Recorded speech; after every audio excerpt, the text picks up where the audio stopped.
Hi, everyone. Long time no see. Is there anybody still even out there? I'm a little nervous. I have not planned this video very much at all. This is a gut video after a long, oh my God, look at my hair. Oh, I can't remember how to, yeah, nothing is planned. Um, Nothing's planned. I haven't made a video in a long time, and I don't know. I think I'm going to make at least one more after this. Maybe I'll love it and maybe I'll get right back into it. But I guess I sort of had just this crisis of just relevance. Like, what am I even doing? What's the point? I know people were watching and people were leaving really nice comments, and that's great, but there's just so many voices in the world, just so many voices, and lots that are just as interesting, lots more interesting than mine, and way better production than I can do or know how to do or know, am willing to take the time to learn. I couldn't find iMovie on my computer when I started this just now. So I found it, hooray, but I was like, oh, how do I even do this? So there was that. And then there's just like the horror of everything that's going on. So that sort of blows too. And I just didn't know if there was anything I had to offer or should offer, or I don't know. It's been such a strange time. So, just so everything's on the table, so you may remember, or if it's your first time here, hi. I'm in Canada, and things are weird with Canada and the world and our neighbor in the United States. I want to say right off the top that like I love America. I love going to America. I lived in America for a while. I had a job. I had a visa when I years and years ago when I worked there. And I love Americans. I got no beef with the people of America or the gorgeous, gorgeous country that I can't wait to go back to after this is all over and after we're no longer enemies. But it feels really weird to have this sense of not wanting to buy American products and not wanting to go across the border because we're being treated like enemies up here. So I don't know. It's just been a very strange time. And I was like, what do I have to even say? What do I have to even add? But I'm really appreciating like podcasts and books and videos where people are just like saying it straight out that things are not great. Um, I I listen to a number of sort of esoteric podcasts as well as lots of political podcasts, which is probably a bad idea. Um, and I don't have time for ones who are like not addressing it at all. So I just yeah. So when I was like I'm working with cards and I've got like I rearranged my collection. I've got some for sale. And I've really slowed down on buying decks. Not only, I mean, partly now because I don't want to buy decks from the US, just is sort of solidarity. Again, there's some gorgeous decks. Um, but also just I have a ridiculous number of decks. And so it was nice to go through them and reorganize them. And I was like, maybe I do want to make a video, and because I just love this and I love this community, and um, I don't know, I thought it might be good. So what I'm gonna do today, and I haven't titled this video yet, but I have my title in mind. So here we go. So this is gonna be elbows up decks. So if you are not Canadian, maybe you've heard this phrase around. Even I don't know how far it's spread beyond Canada, but elbows up is like a hockey. You're gonna play an aggressive hockey game if your elbows are up, and you know, being Canadian, I am like 30% hockey. I don't even play hockey, but just, it's just your birthright if you're from here. And people really latched onto this after Mike Myers played Elon Musk on Saturday Night Live. And then in the end credits, he made this gesture, elbows up, like Canada, we gotta just get our act together. And I've been thinking about like my own sort of practices, and I it's funny. The next video I'm gonna make, I think, is gonna be about like comfort decks, like my soft place to land decks where I just need some love, and I'm like they're all that. So I have to really narrow it down because I feel like this is, if this is what you go to tarot for, which again I don't even know. I have to look at my channel. I haven't looked at my channel in ages. My intro video talks about how like I just took on the tarot really as like a lark, like so I could learn a fun party game. And it was kind of this coping mechanism when I was looking after my mom when she was terminally ill. And just like this thing that was like a fun game became actually just really personally meaningful to me. So for that reason, that's what got me into tarot. So like all my decks are like comfy, soft places to land, even my weird, gory ones and whatever. But I was like, what are my decks that make me feel like a badass? Like, what are the ones where I'm like, yeah, yeah. And one came to mind immediately. But then I was like, no. Okay, so let's think about some more because I don't like to do videos. I now have quite a few indie decks. I've got some out of print decks, and I wouldn't want to watch a video where everything was unavailable to me that I saw. Like, that's a bummer. So I'm afraid I do have I think just one out of print. I think. Ugh, I should have checked first. I think all the other ones are available, and there's a couple mass markets in here too. But they might be also expensive. Not the mass market, but some decks are expensive these days, and maybe going to get more expensive. I'm doing this the day after Liberation Day, or no, 2 days after? 2 days after Liberation Day with all the tariffs. So we'll see how that goes. But yeah, what decks make me want to just set myself on the ground and be like, I'm ready for what comes. So it's a really interesting exercise for me, and I'm going to show you. So one of the things, since I've been watching some videos, everybody now has got a camera that points at their table, and I don't know how to do that. So I'm going to do like the old fashioned 2012 hold decks up and just show you what they look like. Sorry, maybe this is a giveaway how loud it is to take this deck out of its box. I should have prepared this ahead of time. So, sorry. Low tech. Obsolete pretty much. So the deck that brought me to the table with this is the Brady Tarot. That was clanking around because I have the Kickstarter first edition with the wooden box. It just happens to be I love the Hermit card. I love owls. This is the card that was the, I think sort of the face of the deck. I don't know if that's true anymore, but when it was first marketed, I feel like the Hermit card was so recognizable. And this deck, blah. The guidebook is written by Rachel Pollack, Goddess. And I can't even express, like, this deck it's not that none of these decks at all are like standoffish or even really difficult. And when I say that I think these are my elbows up decks, you might be like, she crazy. Like, that's the softest, most comforting thing I've ever seen. Because, here's a great example. Like, Daughter of Roots. Come on. So cute. But this deck does not shy away from, like, just the brutality of the natural world, right? Death card, that's like all the death cards have that, hopefully, in there. And there are some beautiful soft images in here, but some of them are just like first of all, thank you for a deck with vultures. Like, vultures are important, and people think they're ugly, but they have such an important role to play in the natural order of things. And actually, I had a friend who worked in vulture conservation. And this is years and years ago, and I was like, vulture conservation? What are you doing? What are you talking about? And she was like, the pandas have enough people.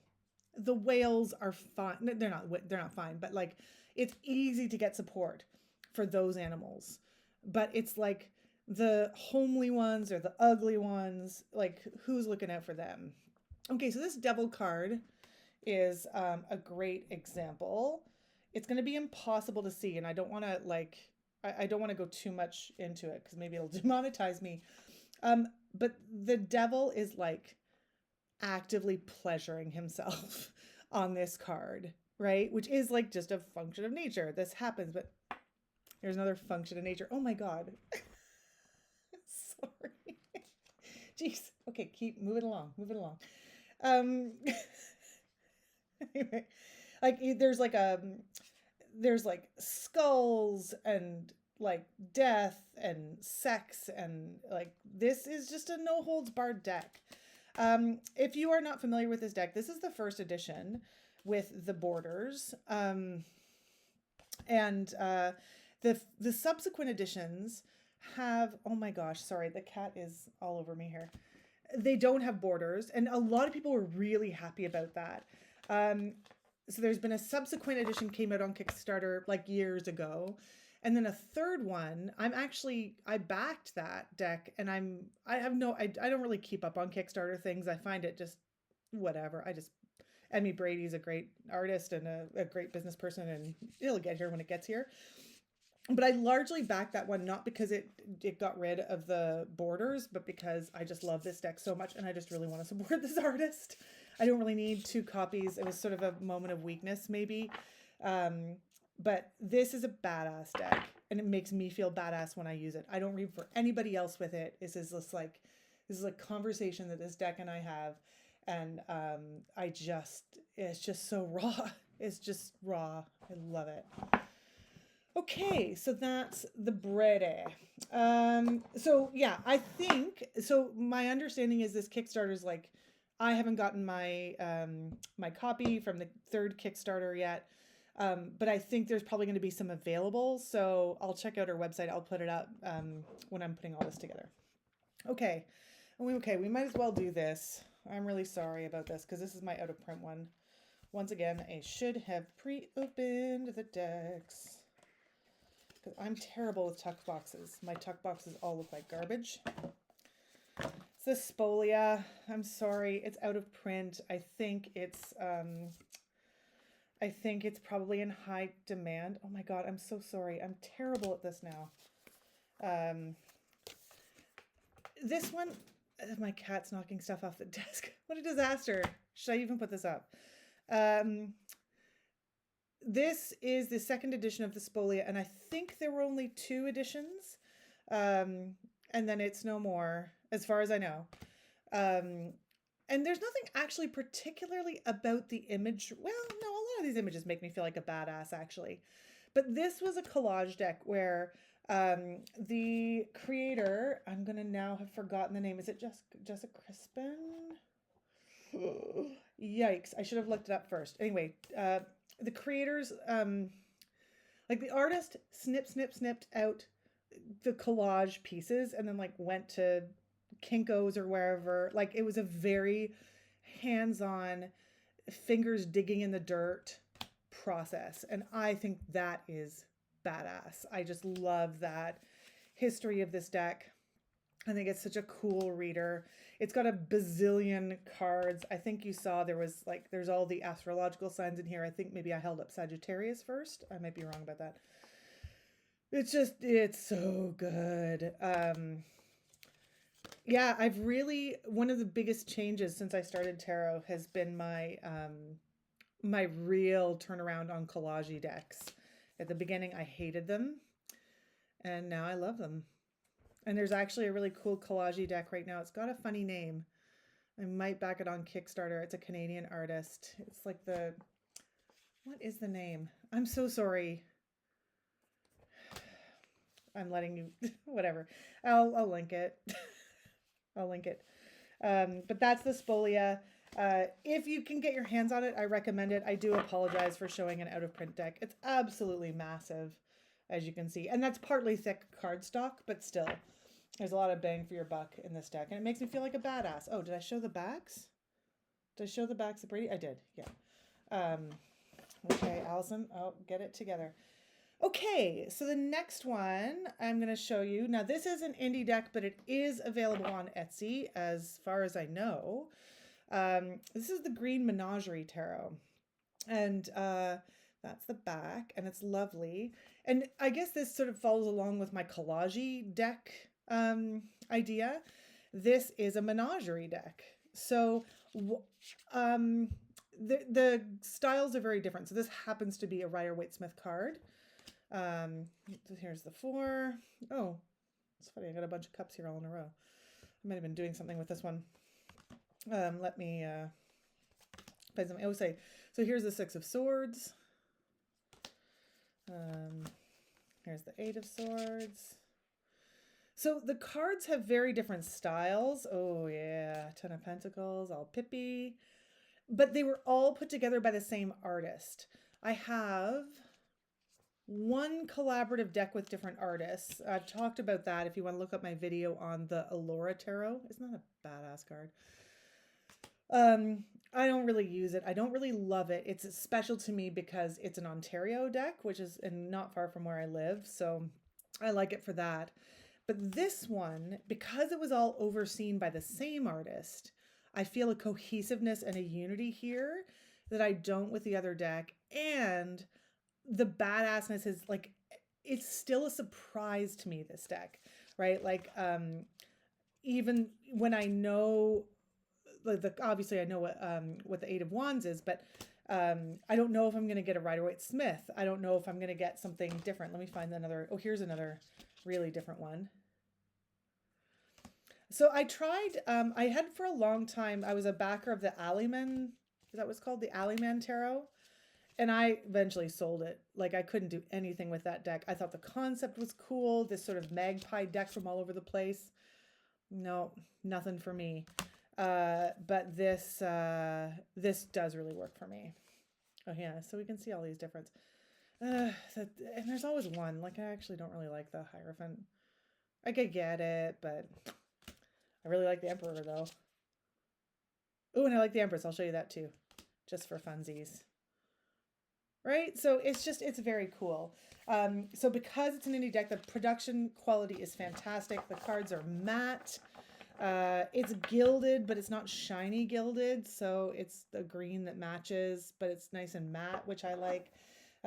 So not the cheapest deck, but probably pretty accessible if you're in the States, and really nice on Etsy, the Green Menagerie. Okay, let's talk some... Actually, I'll leave the mass markets till the end.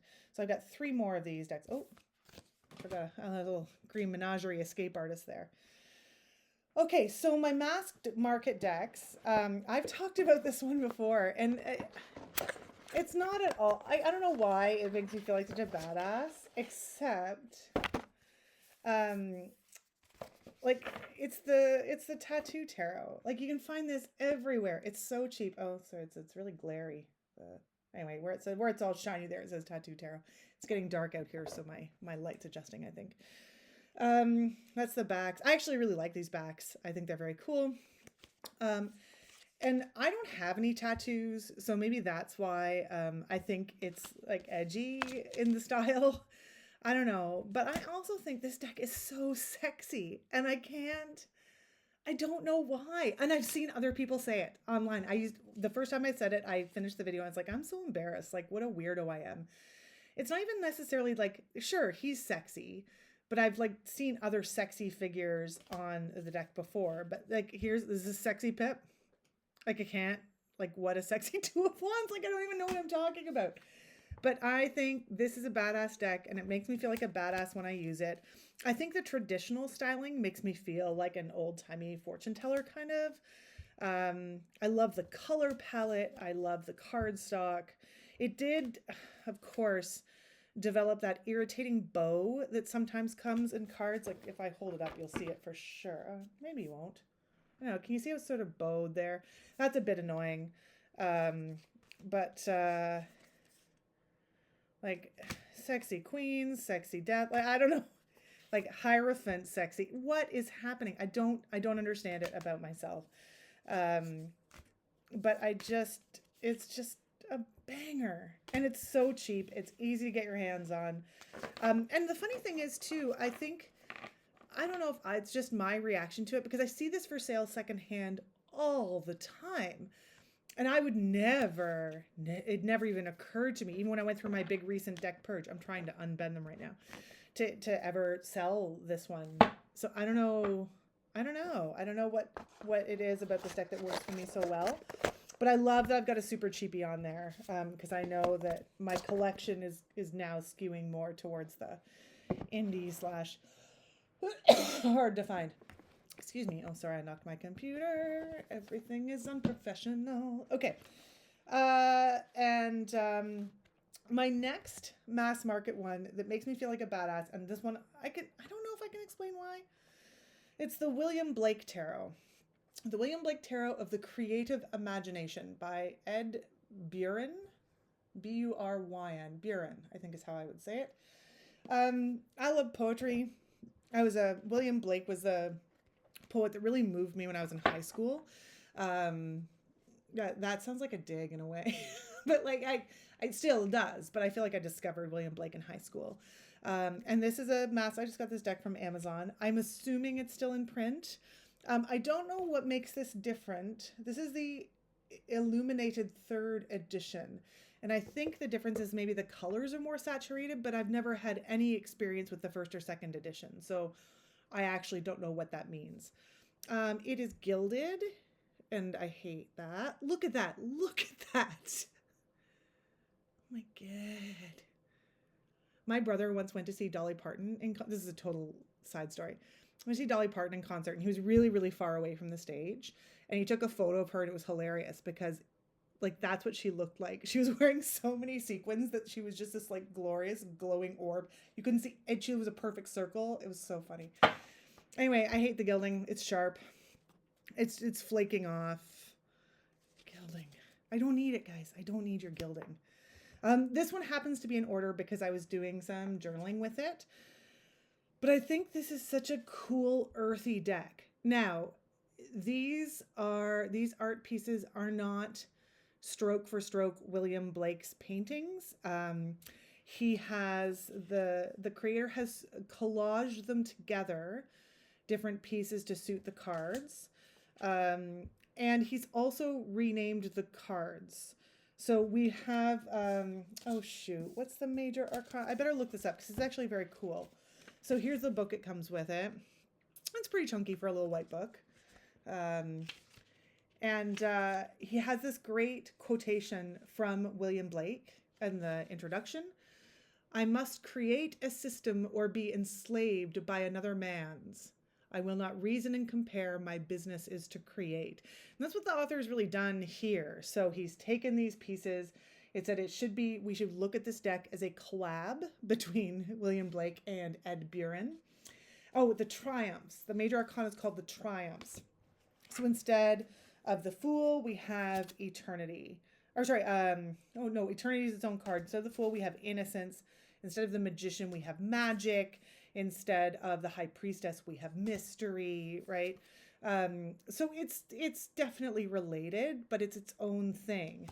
And I feel like these idea of the triumphs, the universal truths, is very cool. I don't want to go through all in order here. Oh, the lovers is knowledge, right? There's a lot of obviously Christian allegory here too, but I like that very much. The chariot is experience. And there's more than one person driving that chariot, which I think is fascinating too. So he's really given it a lot of thought.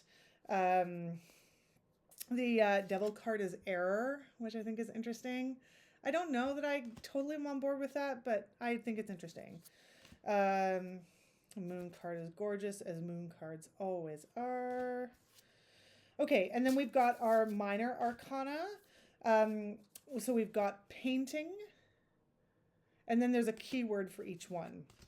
So for example, the 5 of painting is hardship, right? And I think, I'm just trying to remember now, I feel like I'm under pressure, but the painting is the pentacles. And then we've got science and reason, 4 of repose, so that's the swords. 8 of swords, restriction. And then when we go on from the sciences, we have the fire, the wands becomes music and is referred to in the guidebook as the passions, which I really like too. Exuberance is beauty. Oh, and I wrote my happy songs every child made joy to hear. There's like quotations and it's so good. Pardon me. And then, oh, I am sort of mixed up here. So what have I not said? Oh, cups, poetry. Poetry. Yeah. So it's just a really great deck. It's Rider-Waite-Smithy enough that you could just read it like that, but I feel like there's so much else to offer here. I also learned I don't really often like decks that are based on the existing work of an artist. I find that it can be a bit shoehorned into tarot, but this one really works for me. I like it a lot. I think I paid around $30 for this on Amazon when I got it a while ago. So that's the William Blake Tarot. It's got a lovely hard box and a guidebook. Little magnetic closure here. Boop, boop. So it doesn't take up a ton of shelf room, which is nice. Okay, and my last one is probably not going to be a surprise. Pagan Otherworlds. Again, I don't think this one's out of print. It's not a cheap deck, but boy, it's one of the most beautiful tarot decks that's ever existed. I probably don't even need to go through the cards. I like that it's pippy. Like the Tattoo Tarot, it makes me feel like an ancient diviner when I use it. This was my foray into pip cards, and it was such a good bridger because there are, as you can see, little landscape cues to Rider-Waite-Smith meanings, and I love that. And as I've said many times before, sorry for repeating, I never thought I would get this deck because I was super grossed out by the animal skins, and I'm looking for one now. Let's find, yeah, that one's okay. The Emperor wearing what is that, a steer on his head? I didn't like that. Oh, I'm talking about it. Oh yeah, here we go. The King of Swords with his bear. But I mean, I think that's also quite badass. Like if I want to look at the reality of the world we live in, right? This is the world we live in, right? We take and we consume for our own survival, sometimes for our own ego. We consume, and that's the world we live in. And so I find this deck really good reader. It's so truthful. I read for other people with this all the time. I'm often in the mood for it actually more in the fall, which is not a surprise. I'm very seasonal when it comes to my tarot decks usually. And just these color palettes and just fall to me. But I've been loving it lately. God, it's so beautiful. Usi is the maker of this deck, and it's awesome. They also have moon phases in the deck, which you can use for readings. I always intend to, and then I never end up doing it. But I think partly that's because I heard a podcast that they were featured on where they were talking about the creation of this deck and the inclusion of the moon phases. And she was like, oh, well, when you print out sheets of cards, you have extra cards. And I was like, am I going to waste those 4 extra cards, or am I going to put moon phases on them? And I thought that was really honest and really awesome. I think it's the same thing too with their copyright card. It's one of the most beautiful cards in the deck, I think, the Seeker. So I keep it in there and I read with it. And oh, five moon phases. Yeah, it just makes me feel like a badass. And that's what I have to say about that. So those are my elbows up decks. And I hope we'll see how I do and if I post this video. The only other thing I wanted to say, I mentioned podcasts earlier, and I've discovered a new podcast. It's so good. It's so good. It's just what I needed. It's called Witchy Woman Walking. And again, I should have looked it up first. I'll put all the information below because I am not prepared for this. But the host is not on social media. She's got a simple website where you can buy her a coffee to support her podcast. And she takes you on a walk. What I was looking for was like a walking meditation podcast because I had just put away my winter walking meditation deck. I'll show that. That's a comforting one. That's going to come up in a different video probably. But I was like, I'd love to meditate and walk at the same time. And what can I find? And she popped up. And she's so great and so comforting, and you hear her outside. And if you can, I walk with one earbud in so I can be aware of my surroundings, and I just find her just really open and interesting and thoughtful. And I'll put a link to her website below so you can catch up with her podcast. And I think that is all I have to say for today. So, if anybody watched this video to the end, thanks. Sorry, I've been inconsistent. I can't make any promises. I'll be more consistent, but this felt really good, actually. I'm glad I did this. So, we'll see you soon.